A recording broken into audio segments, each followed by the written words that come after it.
Praise the lord. ప్రవేశనామంలో మీ అందరికీ కూడా శుభములు. ఈరోజు మన జీవితాన్ని ఈ భాగము మనం చూసినట్లయితే సామెత అధ్యాయము 20. హృదయంలో ఆలోచనలు అనేకములుగా పుట్టును అని వాక్యము సెలవిస్తుంది. నరుని యొక్క హృదయంలో ఆలోచనలు అనేకములు పుట్టును అని వాక్య భాగము సెలవిస్తుంది. అదేవిధంగా యెర్మీయా 6వ అధ్యాయము 19వ వచనం చూసినట్లయితే భూలోక ఈ జనులు నా మాటలు వినకున్నారు, నా ధర్మశాస్త్రమును విసర్జించుచున్నారు కనుక తమ ఆలోచనలకు ఫలితమైన కీడు నేను వారి మీదకి రప్పించుచున్నాను అంటున్నాడు దేవుడు. వాక్యమైనటువంటి దేవుడు వాక్యము ద్వారా మనందరితో కూడా మాట్లాడుతున్నాడు. దేవుడు ఈ యొక్క వాక్యం ద్వారా మనందరితో మాట్లాడుతున్నాడు. నరుని యొక్క ఆలోచనలు అనేకములుగా పుట్టునని వాక్యము సెలవిస్తుంది. అయితే నరుని యొక్క ఆలోచనలకు తగినటువంటి ప్రతిఫలమును దేవుడు ఇచ్చును వాక్య భాగము సెలవిస్తుంది. నరుని యొక్క పుట్టును అయితే నరుని యొక్క ఆలోచనలకు తగినటువంటి ప్రతిఫలమును దేవుడు ఇచ్చును అని వాక్యము సెలవిస్తుంది. అవి మంచివైనా లేక చెడ్డవైనా, దేవుని బిడ్డలముగా దేవుని యొక్క ఆలోచనలు కలిగి ఆయన ఆలోచనలను అనుసరించేటువంటి వారంగా ఉండాలి. దేవుని బిడ్డలమైనటువంటి మనము ఆయన యొక్క ఆలోచనలు కలిగి ఆయన యొక్క ఆలోచన అనుసారంగా అనుసరించేటువంటి వారంగా ఉండాలి అని దేవుని యొక్క వాక్యము. అయితే బైబిల్లో గురించి మనము తెలుసుకుందాము. కొంతమంది, అందరి గురించి నేను మాట్లాడలేదు, కొందరి యొక్క ఆలోచనలు వారు వేటి గురించి ఆలోచిస్తూ మనము చూస్తున్నాము. నరుని యొక్క హృదయంలో అనేకమైనటువంటి ఆలోచనలు పుట్టునని వాక్యము సెలవిస్తుంది. అయితే వాటికి దేవుడు ప్రతిఫలాన్ని ఇస్తాడు అని సెలవిస్తుంది. వేటి గురించి నరులు ఆలోచిస్తారు అనేది, కొంతమంది వేటి గురించి ఆలోచిస్తామో వాక్య భాగంలో చూద్దాము. రోమపత్రిక 14వ వచనం చూసినట్లయితే మెట్టుకు ప్రభువైన యేసుక్రీస్తును ధరించుకునిన వారై శరీరేచ్ఛలను నెరవేర్చుకొనుట శరీరము విషయమై ఆలోచన చేసుకొనకుడి అని వాక్యం సెలవిస్తుంది. వాక్యము ఈ విధంగా సెలవిస్తుంది అంటే, వాక్యమైనటువంటి దేవుడు మనతో మాట్లాడుతున్నాడు అంటే శరీరేచ్ఛలను నెరవేర్చుకొనుటకు ఆలోచన చేసేటువంటి వారు ఉన్నారని వాక్యము సెలవిస్తుంది. శరీరేచ్ఛలను నెరవేర్చుకొనుటకు ఆలోచన చేయుదురు అని వాక్యము ఆలోచన చేసేటువంటి వారు ఉన్నారు. కాబట్టి దేవుని యొక్క వాక్యం ఏమని సెలవిస్తుందంటే శరీర విషయమే ఆలోచన చేసుకొనకుడి అని వాక్యము సెలవిస్తుంది. కొందరు శరీరేచ్ఛలను నెరవేర్చుకొనుటకు ఆలోచన చేయుదురు. వారు తన యొక్క సొంత ఆలోచనలతో వారి హృదయంలో అనేక ఆలోచనలు పుట్టును కనుక వారు శరీరేచ్ఛలను నెరవేర్చుకొనుటకు ఆలోచన చేయుదురు.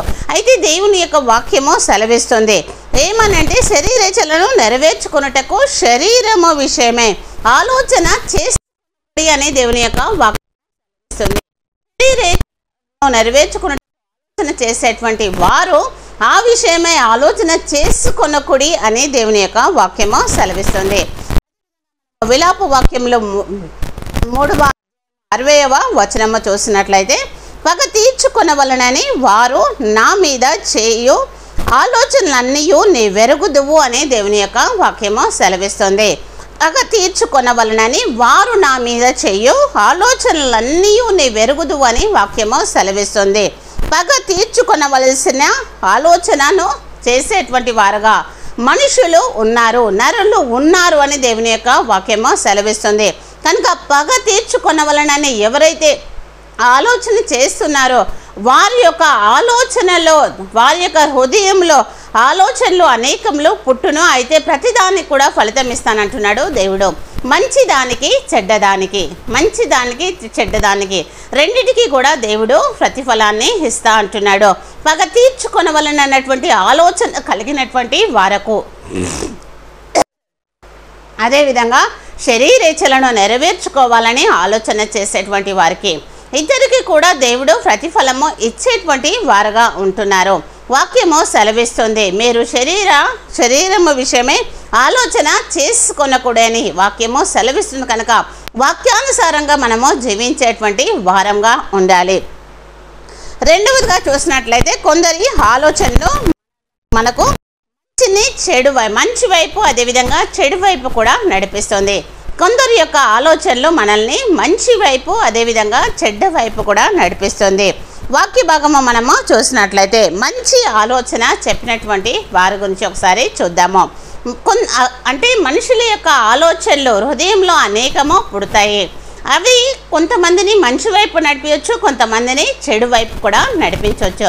మంచి ఆలోచన చెప్పినటువంటి వారి గురించి మనము బైబిల్ నిర్గమకాండము 18వ అధ్యాయము మనము 19, 21, 24 వచనాలు చూసినట్లయితే, కాబట్టి నా మాట వినము, నేను నీకొక ఆలోచన చెప్పెదను, దేవుడు నీకు తోడయ్యుండును, ప్రజల పక్షంన నీవు దేవుని సమ్ముఖమందు ఉండి వారి వాద్యములను దేవుని యొద్దకు తేవలను అని దేవుని యొక్క వాక్యము సెలవిస్తుంది. అదేవిధంగా 21వ వచనం చూసినట్లయితే, మరియు నీవు ప్రజలందరితో సామర్థ్యము, దైవభక్తి, సత్యాసక్తి కలిగి లంచగొండులు కాని మనుషులను ఏర్పరచుకొని 1000 మందికి ఒకనిగాను, 100 మందికి ఒకనిగాను, 50 మందికి ఒకనికిగాను, 10 మందికి ఒకనిగాను వారి మీద న్యాయాధిపతులను నియమింపవలెను అని వాక్యము సెలవిస్తుంది. 24వ వచనం చూసినట్లయితే, మోషే తన మామ మాట విని అతడు చెప్పినదంతయు చేసెను అని వాక్యము సెలవిస్తుంది. ఇజ్రాయేల్ ప్రజలను ఏలినటువంటి మోషే రాజ్యములను ఆ యొక్క ఉదయకాలము మొదలుకొని సాయంకాలము వరకు కూడా మోషే వారికి తీర్పు తీర్చినప్పుడు ప్రజలందరూ కూడా నిలుచొని ఉండడము అనేది మోషే మామ చూసినప్పుడు మోషేకి ఇక్కడ ఒక ఆలోచన చెప్తున్నాడు. నీవు ప్రభు సన్నిధానంలో ఉండి దేవుని యొక్క సమ్ముఖమందు ఉండి వారి వాద్యములను దేవుని యొద్దకు తేవలను, నేను నీకు ఒక ఆలోచన చెప్పేదనని. ఇక్కడ మంచి ప్రజలందరిలో సామర్థ్యము, దైవభక్తి, సత్యాసక్తి కలిగి లంచగొండులు కాని మనుషులను ఏర్పరచుకోమంటున్నాడు. 1000 మందికి ఒకనిగాను, 100 మందికి ఒకనిగాను, 50 మందికి ఒకనిగాను, 10 మందికి ఒకనిగాను వారిని న్యాయాధిపతులుగా నిర్ణయిస్తే నీ యొక్క శ్రమ తగ్గుతుంది, ప్రజలకు తీర్పు ఖచ్చితంగా జరుగుతుంది అని ఇక మోషే యొక్క మామ సలహా ఇచ్చినప్పుడు మోషే తన మామ యొక్క సలహాను విని తాను చెప్పినదంతయు చేసెను అని దేవుని యొక్క వాక్యము వివరిస్తుంది. మంచి ఆలోచన చెప్పేవారు ఉంటారు, చెడ్డ ఆలోచనలు చెప్పేవారు ఉంటారు. కొంతమంది ఆలోచనలు మనల్ని మంచి వైపు నడిపించవచ్చు లేదా చెడ్డ వైపు నడిపించవచ్చు. ఇక్కడ మోషే యొక్క మామ తనకును మంచి వైపు నడిపించాడు. ఎందుకంటే ఇజ్రాయేల్ జనాంగము చాలా ఎక్కువ, వారందరికీ కూడా అక్కడ వారి యొక్క ప్రతి సమస్యను కూడా పరిష్కరించడానికి సమయం అనేది కుదరదు. ఎందుకంటే ప్రజలందరూ కూడా నిల్చొని ఉండగా ఉదయం మొదలుకొని సాయం కాలం వరకు కూడా మోషే యొక్క వాద్యము తీర్చుచుండగా తన మామ గమనించి మంచి సలహా ఇవ్వడము ద్వారా అందులో మోషే సామర్థ్యము, సత్యాసక్తి, లంచగొండులు కాని మనుషులను ఇక్కడ 1000 మందికి ఒకరిగా, 100 మందికి ఒకరిగా, 10 మందికి ఒకరిగా ఏర్పాటు చేసినట్టుగా తన మామ చెప్పినదంతయు చేసినట్టుగా చూస్తున్నాము. ఒక ఆలోచన అనేది మంచిదై ఉండొచ్చు, చెడ్డదై ఉండొచ్చు. కానీ ఇక్కడ మోషే యొక్క మామ మంచి ఆలోచన ఇచ్చినట్టుగా మనం ఇక్కడ చూస్తున్నాము. అదేవిధంగా మనము సామెతలు 12వ అధ్యాయము 5వ వచనము చూసినట్లయితే, నీతి న్యాయయుక్తంలో భక్తిహీనులు చెప్పు ఆలోచనలు మోసకరములని వాక్యము సెలవిస్తుంది. నీతిమంతుల యొక్క తలంపులు న్యాయయుక్తములు అని వాక్యము సెలవిస్తుంది. భక్తిహీనులు చెప్పు ఆలోచనలు మోసకరమని వాక్యము సెలవిస్తుంది. అదేవిధంగా సామెతలు 10వ అధ్యాయం 20వ వచనం కూడా చూసినట్లయితే, నీతిమంతుని నాలుక ప్రశస్తమైన వెండి వంటిది, భక్తిహీనుల ఆలోచన పనికి మాలినదని వాక్యము సెలవిస్తుంది. నీతిమంతుల యొక్క నాలుక ప్రశస్తమైన వెండి వంటిదని వాక్యము సెలవిస్తుంది. నీతిమంతుల యొక్క తలంపులు న్యాయయుక్తములని వాక్యము సెలవిస్తుంది. అయితే భక్తిహీనులు చెప్పు ఆలోచనలు మోసకరములు అని వాక్యము సెలవిస్తుంది. భక్తిహీనుల యొక్క ఆలోచనలు పనికి మాలినది అని వాక్యము సెలవిస్తుంది. కనుక ఆలోచన చెప్పేటువంటి వారు అనేకులు ఉండొచ్చు. అదేవిధంగా మానవుని యొక్క హృదయంలో అనేక ఆలోచనలు పుట్టవచ్చు. అవి మంచి వైపు నడిపించవచ్చు, చెడ్డ వైపు నడిపించవచ్చు. కానీ దేవుని యొక్క వాక్యము సెలవిస్తుంది మనల్ని మంచి వైపుకు మాత్రమే నడవమని. కీర్తనలు 94వ అధ్యాయం 11వ వచనం చూసినట్లయితే, నరుల ఆలోచనలు వ్యర్థములని యెహోవాకు తెలిసి ఉన్నదని వాక్యము సెలవిస్తుంది. మానవుని యొక్క తలంపులు, ఆలోచనలు అన్నీ కూడా వ్యర్థమైనవి. దైవ చిత్తానుసారంగా, దేవుని చిత్తానుసారంగా మనము ఆలోచించి నడుచుకునవలసిన వారమై ఉండాలి అని వాక్యము సెలవిస్తుంది. దేవుని యొక్క ఆలోచనలకు, అదేవిధంగా దేవుని యొక్క తలంపులకు మనల్ని మనము అప్పగించుకొని దైవ చిత్తానుసారంగా మనము అనుసరిస్తూ నడవవలసిన వారమై ఉండాలని దేవుని యొక్క వాక్యము సెలవిస్తుంది. అదేవిధంగా మనము దేవుని యొక్క ఆలోచన చొప్పున నడవాలి అని వాక్యము సెలవిస్తుంది. కీర్తనలు 32వ అధ్యాయము 8వ వచనము చూసినట్లయితే, నీకు ఉపదేశము చేసేదను, నీవు నడవవలసిన మార్గంను నీకు బోధించేదను, నీ మీద దృష్టి ఉంచి నీకు ఆలోచన చెప్పేదనని వాక్యము సెలవిస్తుంది. దేవుడే ఇక్కడ మనతో మాట్లాడుతున్నాడు. వాక్యమైనటువంటి దేవుడు వాక్యం ద్వారా మనతో మాట్లాడుతున్నాడు. నీకు ఉపదేశము చేసేదను, నీవు నడవవలసిన మార్గములను నీకు బోధించేదను, నీ మీద దృష్టి ఉంచి నీకు ఆలోచన చెప్పేదనని దేవుని యొక్క వాక్యము సెలవిస్తుంది. మనము దేవుని ఆలోచన చొప్పున నడిచేటువంటి వారంగా ఉండాలి. మనము దేవుని యొక్క ఆలోచన చొప్పున నడిచేటువంటి వారంగా ఉండాలి. దేవుడు మనకు ఉపదేశం చేస్తాడు, మనం నడవవలసిన మార్గంలో మనకు చూపిస్తాడు. అదేవిధంగా మన మీద దృష్టి ఉంచి మనకు ఆలోచన చెప్పేటువంటి వారుగా ఉన్నారు అని దేవుని యొక్క వాక్యము సెలవిస్తుంది. కీర్తనలు 73:24 వచనం చూసినట్లయితే, నీ ఆలోచన చేత నన్ను నడిపించేదవు, తర్వాత మహిమలో నీవు నన్ను చేర్చుకొందు అని వాక్యము సెలవిస్తుంది. దేవుని యొక్క ఆలోచన చేత మనల్ని నడిపించేటువంటి దేవుడు మన దేవుడు. మన దేవుడు శక్తిమంతుడు, సమర్థుడు, అదేవిధంగా పరిపూర్ణుడు, సంపూర్ణుడు, పరిశుద్ధుడై ఉంటున్నాడు. దేవుడి యొక్క ఆలోచన చేత మనల్ని నడిపించగలడు, అదేవిధంగా మనల్ని మహిమలో చేర్చుకొనగలడు. దేవుని యొక్క ఆలోచన చొప్పున మనము నడిచినట్లయితే, దేవుని యొక్క ఆలోచన చొప్పున మనము నడిచినట్లయితే, అదేవిధంగా మనము సామెతలు 8వ అధ్యాయము 14-16 వచనంలో చూసినట్లయితే, దేవుని యొక్క ఆలోచన వలన అధికారులు, న్యాయాధిపతులు, రాజులు కూడా ఏలుదురని వాక్య భాగము సెలవిస్తుంది. దేవుని యొక్క ఆలోచన వలన అధికారులు, అదేవిధంగా న్యాయాధిపతులు, రాజులు ఏలుతారని సామెతలు 8వ అధ్యాయము 14-16 వచనాలు చూసినట్లయితే, ఆలోచన చెప్పుటయు లెస్సి అయిన జ్ఞానం ఇచ్చుటయు నా వశము అని దేవుని యొక్క వాక్యము సెలవిస్తుంది. జ్ఞానాధారము నేనే, పరాక్రమము నాదే అని దేవుని యొక్క వాక్యము సెలవిస్తుంది.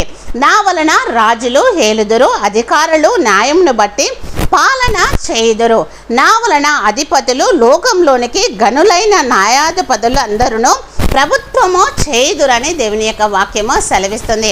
దేవుని యొక్క ఆలోచన చొప్పున మనము నడవవలసినటువంటి వారమై ఉండాలని వాక్యము సెలవిస్తుంది.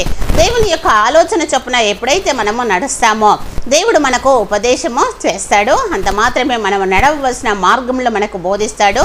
మన మీద దృష్టి ఉంచి మనకు ఆలోచన చెప్తాడు. మనం ఏ విధంగా నడవాలో మనల్ని దేవుని యొక్క ఆలోచన చేత నడిపిస్తూ మనల్ని మహిమలో చేర్చగలడు దేవుడు. అంత మాత్రమే కాకుండా దేవుడు ఆలోచన చెప్పుటయు లెస్సి అయిన జ్ఞానం ఇచ్చేటయు నా వశం అంటున్నాడు. లెస్సి అయిన జ్ఞానం ఇచ్చేటువంటి శక్తి సామర్థ్యము కలిగినటువంటి వారు మన దేవుడై ఉంటున్నాడు. జ్ఞానాధారము నేనే, పరాక్రమము నేనే అంటున్నాడు దేవుడు. రాజులు ఏలుదురు, అదేవిధంగా అధికారులు న్యాయమును బట్టి పాలన చేయుదురని వాక్యము సెలవిస్తుంది. నా వలన అధిపతులు లోకంలోనికి గనులైన న్యాయాధిపతులందరూ ప్రభుత్వము చేయుదురని వాక్యము సెలవిస్తుంది. దేవుని యొక్క ఆలోచన చొప్పున మనము నడిచినట్లయితే రాజులుగా, న్యాయాధిపతులుగా, అధిపతులుగా ప్రభుత్వము చేస్తాము అని దేవుని యొక్క సెలవు. యెర్మీయా 32వ అధ్యాయము 9వ వచనం కూడా మనము చూసినట్టు అనే ఆలోచనలో దేవుడే గొప్పవాడు అని వాక్యము సెలవిస్తుంది. ఆలోచనలో దేవుడే గొప్పవాడని వాక్యము సెలవిస్తుంది. ఆలోచన విషయంలో నీవే గొప్పవాడవు, క్రియలు జరిగించు విషయంలో శక్తి సంపన్నుడవు. వారి ప్రవర్తనను బట్టి, వారి క్రియాఫలమును బట్టి అందరికీ ప్రతిఫలం ఇచ్చుటకై నరపుత్రుల మార్గములన్నిటినీ నీవు కన్నులారా చూచుచున్నావని వాక్యము సెలవిస్తుంది. నరపుత్రుల యొక్క మార్గములన్నిటినీ కూడా కన్నులారా చూస్తున్నాడని వాక్యము సెలవిస్తుంది. వాక్యమైనటువంటి దేవుడు మనతో మాట్లాడుతున్నాడు. ఆలోచన విషయంలో దేవుడే గొప్పవాడై ఉంటున్నాడు. క్రియలు జరిగించే విషయంలో కూడా దేవుడే శక్తి సంపన్నుడని వాక్యము సెలవిస్తుంది. మన యొక్క ప్రవర్తనను బట్టి మన యొక్క క్రియాఫలములను బట్టి మనకు ప్రతిఫలం ఇచ్చేటువంటి దేవుడుగా మనకు ఉండి ఉన్నట్టుగా మనము చూస్తున్నాము. కనుక మన యొక్క మార్గములన్నీ కూడా దేవుడు కన్నులారా చూస్తున్నాడు. కనుక దేవుని యొక్క ఆలోచన చొప్పున మాత్రమే మనము నడిచేటువంటి వారంగా ఉండాలి. ఎప్పుడైతే ఆ విధంగా నడుస్తామో మనకు ఉపదేశం చేస్తాడు, మన మార్గాన్ని మనకు బోధిస్తాడు, మన మీద దృష్టి ఉంచి దేవుడు మనకు ఆలోచన చెప్తాడు. అదేవిధంగా మనం నడవలసిన మార్గము మనకు నేర్పిస్తూ మనల్ని మహిమలో చేర్చుకునే దేవుడుగా ఉంటాడు. అంత మాత్రమే కాకుండా మనల్ని రాజులుగా, అధిపతులుగా, న్యాయాధిపతులుగా, ప్రభుత్వము చేసేటువంటి వారిగా నేను చేస్తానని దేవుని యొక్క వాక్యము సెలవిస్తుంది. పరాక్రమము నాదే అంటున్నాడు, లెస్సైన జ్ఞానము నాదే అంటున్నాడు దేవుడు.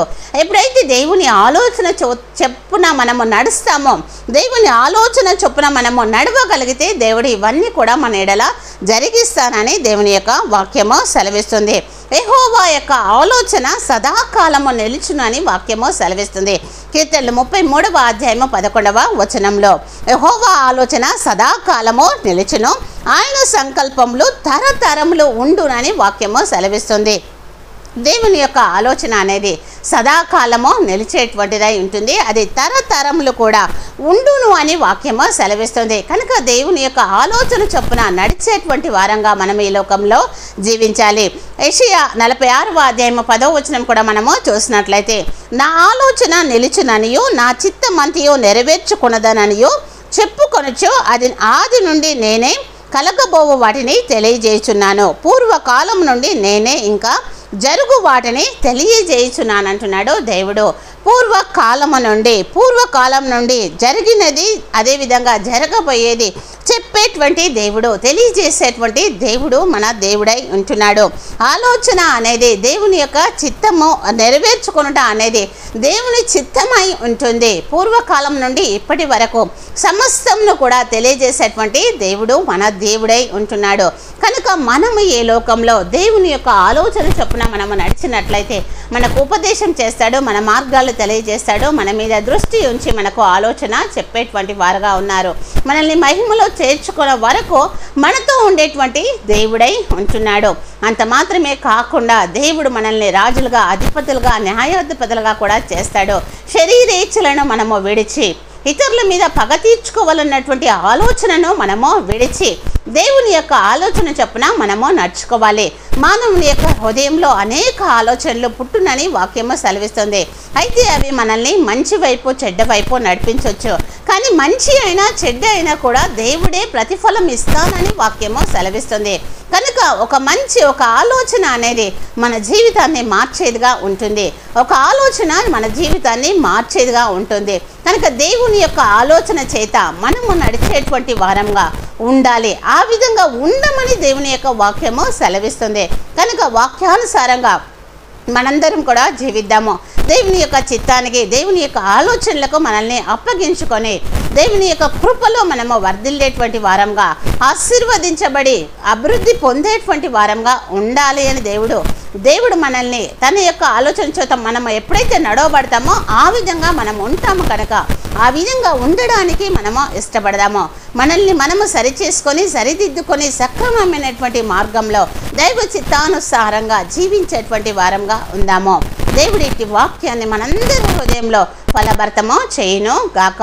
ఒక ఆలోచన మన జీవితాన్ని మారుస్తుంది. కనుక దేవుని ఆలోచనకు మనల్ని సంపూర్తిగా సమర్పించుకొని ఈ లోకంలో జీవించేటువంటి వారంగా ఉందాము. దేవుడు ఆ విధంగా మనందరం ఉండుటకు సహాయము చేయును గాక. ఆమేన్.